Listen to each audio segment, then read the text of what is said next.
why the world feels so loud to you. Welcome back, Resonauts. It's Human Velocity X, where my name isn't important, the message is, and every day is awesome. We just have to get through it. And before we begin, if these conversations have been helping you, if they've made you feel a little less alone, subscribe, share it with someone who might need it. Leave a like if it resonates, or find us on Facebook and continue the conversation there. Not for numbers, not for algorithms, but because sometimes one shared message becomes the thing that helps somebody else finally breathe again. Now, notice this. The weight in the room you're in right now, not the sound, the feeling of it. That's what today is about, not noise. But why everything feels louder to you than it seems to for everyone else. A room tone, silverware in the distance, someone laughing softly, air conditioner humming like static beneath the moment. You ever walk into a room and nothing is technically wrong? Nobody's yelling, nobody's fighting, nobody's throwing chairs across the room. People are smiling, talking, laughing at the right times. Everything looks normal, and yet something inside you tightens just a little. Not panic, not paranoia, not anxiety, awareness, like some invisible part of you just lifted its head and started listening harder. And maybe you try to ignore it at first. Maybe you tell yourself, relax, you're overthinking again. But then someone says something, and the words sound fine, yet the tone underneath them doesn't fit. Like hearing a happy song played in the wrong key, then somebody laughs, but it lands a half second late, too sharp, too forced, like their body showed up to the joke after their mouth did, and suddenly, the room changes, not visually, energetically, because most people stay on the surface of moments, but some people drop beneath them. You stop hearing conversations as just words. You start hearing hesitation, pressure, resentment, performance, exhaustion, distance. You notice the silence between sentences. You notice the smile that never reaches the eyes. You notice the agreement that sounds more like surrender. And once you hear that layer, you can't unhear it. That's why crowded rooms can feel loud without anyone raising their voice, because the real noise was never sound. It was the weight of everything people were trying not to say. Silverware clinks.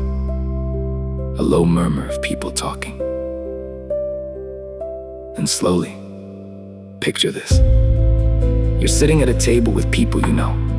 Maybe it's family, maybe coworkers, maybe friends. Conversation is moving naturally. Stories bouncing around, opinions flying back and forth. Everybody talking over each other just enough to feel alive. And on the outside, everything feels normal.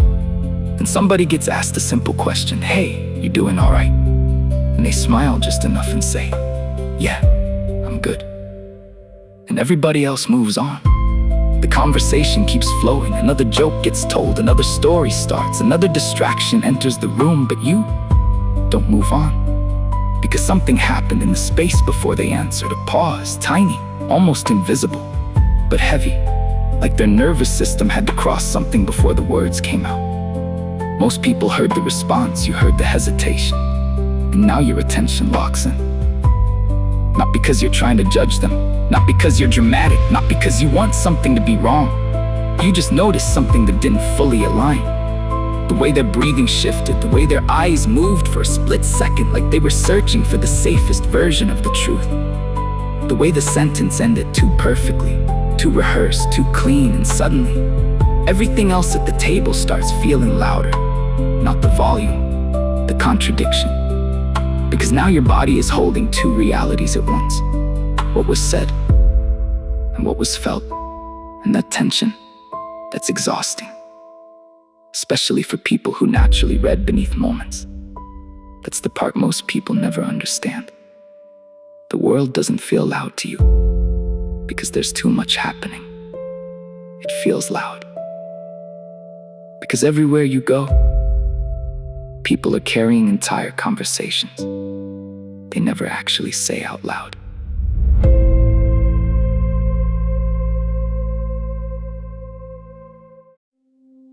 And this is where everything changes. Because up to this point, awareness was observational. You noticed the room, you noticed the tone, you noticed the hesitation. But now awareness becomes responsibility. Because once you feel something real, you can't fully pretend you didn't. And that creates a split inside you. A strange internal fracture most people never even realize exists. Because now you're holding two versions of reality at the exact same time. There's what's being presented, The smile, the words, the performance, the social rhythm everyone agreed to maintain, and then there's what you felt underneath it. The tension, the sadness, the resentment, the fear, the exhaustion, and they don't match. So now you're standing inside the gap between appearance and truth, and that gap is psychologically loud because now the questions begin. Do you say something? Do you ask if they're really okay? Do you pull them aside later? Or do you leave it alone and protect the flow of the room because deep down you already understand something most people haven't learned yet? The moment you speak on something real, you change the atmosphere. Truth shifts gravity, sometimes gently, sometimes violently, and the hardest part? Truth is not always rejected because it's false. Sometimes people reject truth because emotionally, they weren't ready to meet it yet. It arrived too early, too exposed, too direct. So now you sit there, quiet on the outside, while internally you're holding something heavy. You can feel the reality of the moment, but the room itself hasn't caught up to it yet. And that tension, that invisible pressure between what's known and what's allowed, becomes the loudest sound in the entire room.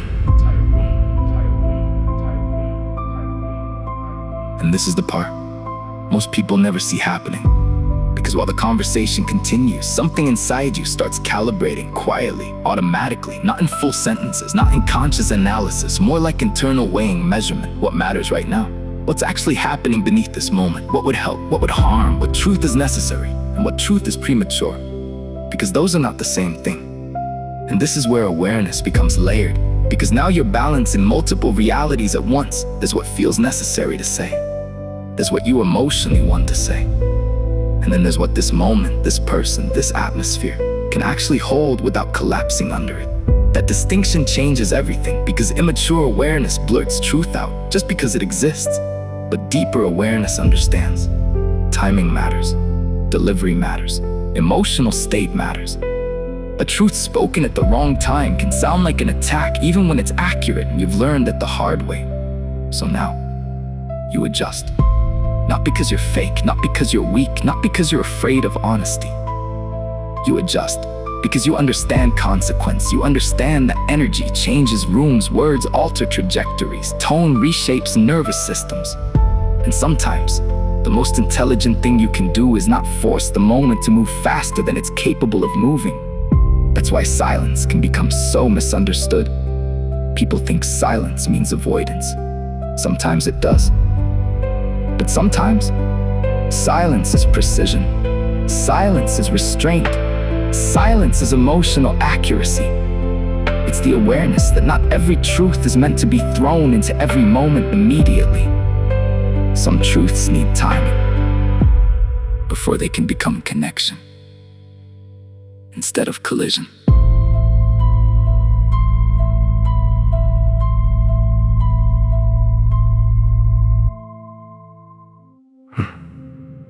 So instead of reacting, you move differently, subtly, almost invisibly. Because once you become aware of what's really happening in a moment, you stop treating conversations like simple exchanges of words. Now you're navigating emotional weight, timing, readiness, fragility, pressure. You're reading the room while also trying not to fracture it. So maybe you soften your tone, not to hide the truth, but to make the truth survivable. Maybe you redirect the conversation away from public exposure and towards safer ground. Maybe you ask a smaller question instead of the dangerous one. Or maybe you simply stay present. No fixing, no forcing, no interrogation, just presence. And sometimes you say nothing at all. And from the outside, people misunderstand that completely. They think, oh, they didn't notice, they missed it, they let it slide. No, you noticed everything. You just chose your movement carefully because awareness without control becomes emotional recklessness, and deep down, you understand something important. Not every truth needs to be dragged into the center of the room immediately. Some people are barely holding themselves together behind the version of themselves they're presenting to the world, and exposing someone before they're emotionally ready doesn't always heal them. Sometimes it humiliates them, sometimes it hardens them, sometimes it pushes them deeper into hiding. So instead of forcing the moment, you let it breathe. You give reality space to unfold naturally. And that takes far more strength than impulsive honesty ever will, because restraint is difficult. Precision is difficult. Anyone can explode a moment. Very few people can hold one carefully without losing themselves inside it. That's not weakness.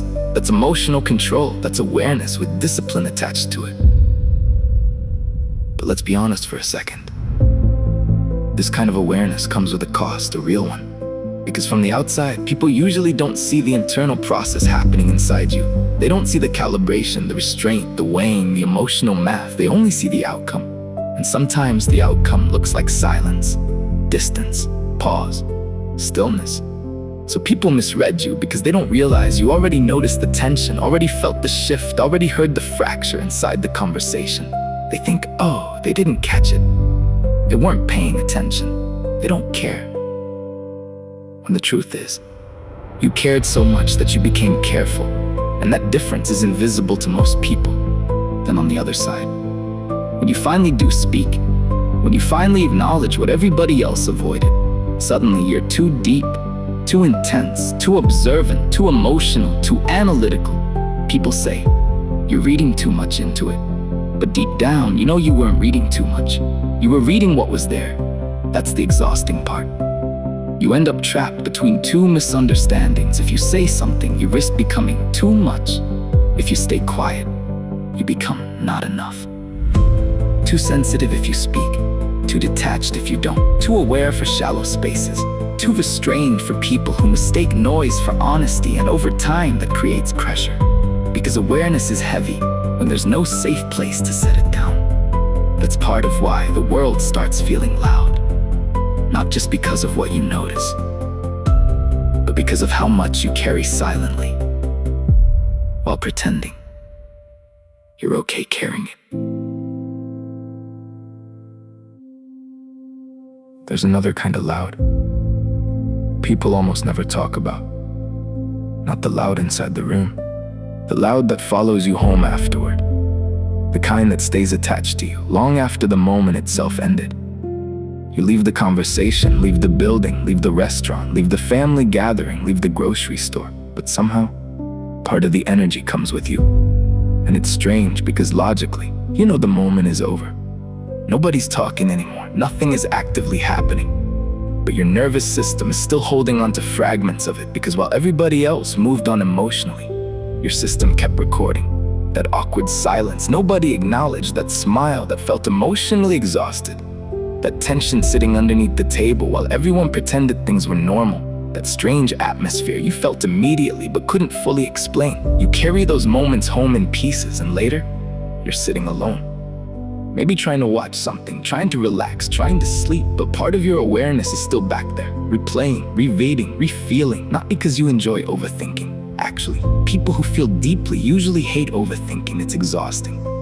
But awareness doesn't always shut off just because the environment changed. And sometimes the hardest part is this. You don't even fully know what you're carrying. You just know your body feels heavier than it did earlier, like your nervous system absorbs static from the atmosphere. And once you notice that pattern, you start realizing something important. Certain places drain you instantly, not physically, energetically. Some environments feel chaotic, some feel emotionally congested, some feel performative, like everybody inside the room is acting instead of existing. And your system picks up on that, even before your conscious mind has words for it. But then, every once in a while, you enter a different kind of space, a calm one, not fake calm, not suppressed tension, pretending to be peace, real calm. The kind where nobody's forcing energy, nobody's masking heavily, nobody's trying to dominate the room. And the second you enter it, your body notices, your shoulders loosen, your breathing deepens, your thoughts slow down because the nervous system recognizes coherence before the mind creates language for it. And when you finally experience real peace like that, you understand something powerful.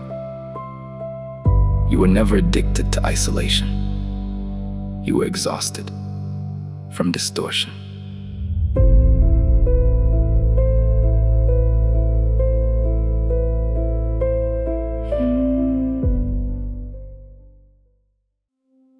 And then there's this part.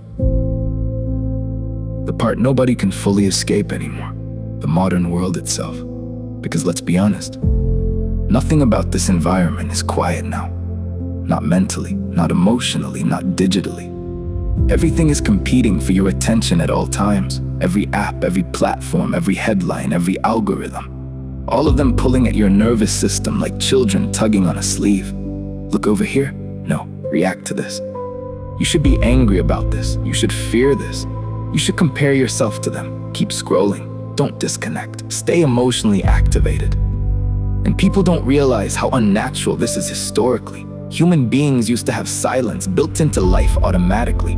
Long drives without stimulation, moments of staring at the sky, sitting on porches, walking without headphones, waiting rooms without screens, conversations uninterrupted by alerts. Now, silence almost has to be defended. You have to intentionally protect it, or the world will consume every open inch of your attention span. And if you're already sensitive to emotional signal, this atmosphere becomes overwhelming fast, because your nervous system was never designed to process this much emotional traffic from this many people all at once. Every single day, people are absorbing fear, outrage, wars, disasters, arguments, comparison, politics, advertising, performative happiness, economic pressure, crisis after crisis after crisis. And most people never fully reset between exposures. So the nervous system stays loaded, constantly scanning, constantly processing, constantly interrupted. Then society acts confused when people feel anxious all the time, emotionally exhausted, disconnected, unable to focus, unable to rest deeply, unable to think clearly. The system rewards interruption. But your deeper self, your nervous system, your spirit, your humanity, keeps searching for coherence underneath the noise, and that creates friction inside people, because part of you wants to stay informed. But another part wants to disappear into the woods for 3 days, sit near rainfalls, stare at trees, and remember what your own thoughts sound like again. Honestly, some of you listening right now do not need another productivity hack. You don't need another motivational quote. You need sleep. You need stillness. You need your phone in another room for a little while. You need a porch during a thunderstorm. You need silence long enough for your nervous system to remember it was never meant to live inside constant emotional traffic. And deep down, you already know that.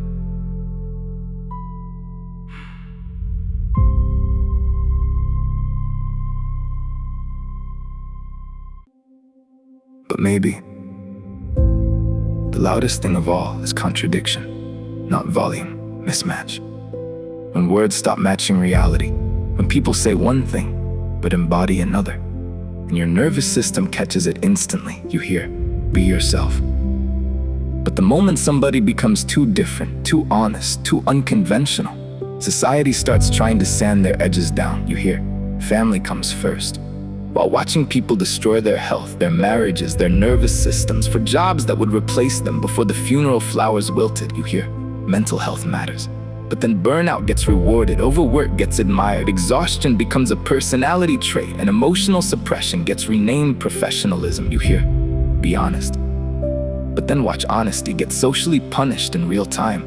People say they want truth until truth creates discomfort, then suddenly honesty becomes too aggressive, too emotional, too intense, bad timing, negative energy. And after enough contradiction, something inside people starts fracturing, because human beings are not designed to live inside constant signal conflict. The nervous system needs coherence. It needs alignment between word and action, between message and behavior, between appearance and reality. But modern life is flooded with mismatch, and aware people feel that deeply. That's why hypocrisy feels loud to you.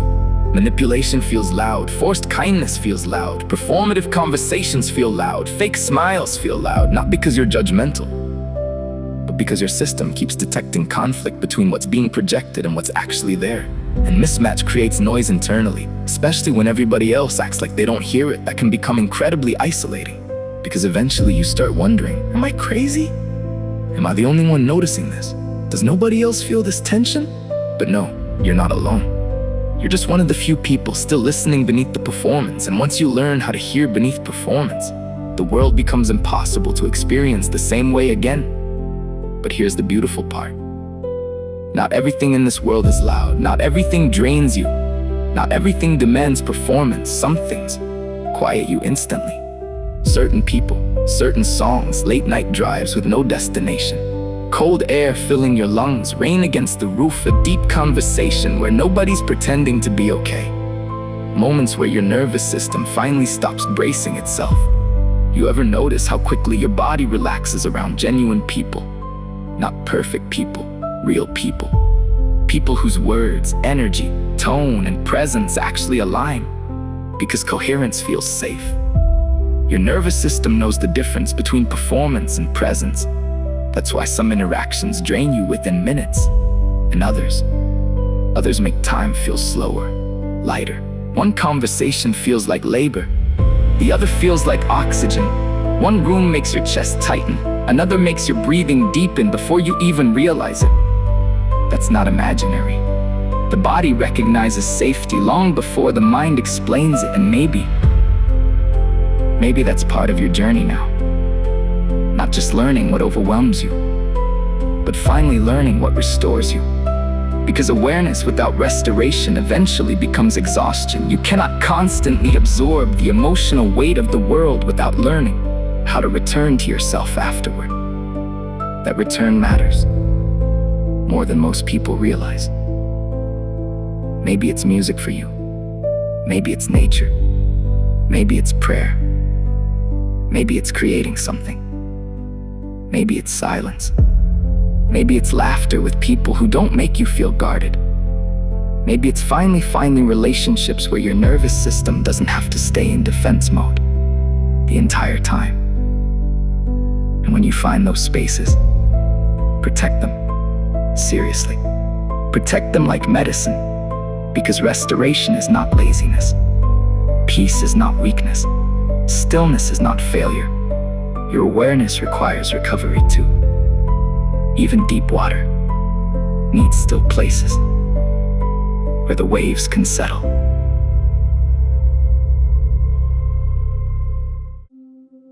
Let me ask you something, gently. What part of your life actually makes your nervous system feel safe?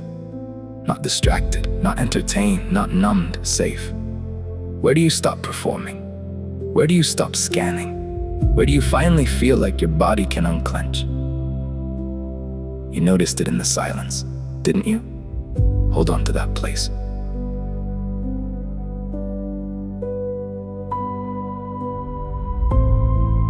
If the world has felt overwhelming lately, maybe it's not because you're weak. Maybe it's not because you're broken. Maybe it's not because you're too sensitive. Maybe you were simply born into one of the loudest periods human beings have ever lived through. An age of constant stimulation, constant comparison, constant emotional broadcasting, constant performance, constant urgency, constant interruption. An era where silence is rare, rest is interrupted, and attention itself has become an economy. Human nervous systems are carrying more emotional traffic now than many generations encountered across entire lifetimes. And somehow, through all of that noise, through the algorithms, the pressure, the contradictions, the emotional exhaustion, the fake smiles, the endless scrolling, the invisible tension people carry everywhere, you still kept your ability to feel. And that matters more than you realize. Because people rarely become cold overnight. Most people become numb first, little by little. Disappointment after disappointment, stress after stress, performance after performance, until eventually they stop listening deeply because feeling deeply became too exhausting. But you still notice. You still feel tension in rooms. You still recognize sincerity. You still hear the difference between someone speaking and someone revealing themselves. You still react to mismatch. You still search for coherence. And yes, that awareness makes life heavier sometimes. There's no pretending otherwise. You feel things other people suppress. You carry atmospheres other people ignore. You notice contradictions that many people learn to normalize that can be exhausting. But it also means something beautiful. It means part of you refused to go numb just to survive the environment. And that matters. Because awareness is not the enemy. Uncentered awareness is. The goal was never to stop feeling. The goal is learning how to remain aware without losing yourself inside what you notice. To stay open without becoming consumed. To stay sensitive without becoming shattered. To stay honest without becoming hopeless. That's the path, that's the work, that's the movement. Learning how to move through noise without letting the noise become your identity. Learning how to hear contradiction without becoming bitterness. Learning how to stay human inside systems that reward emotional disconnection. That is the reason our journey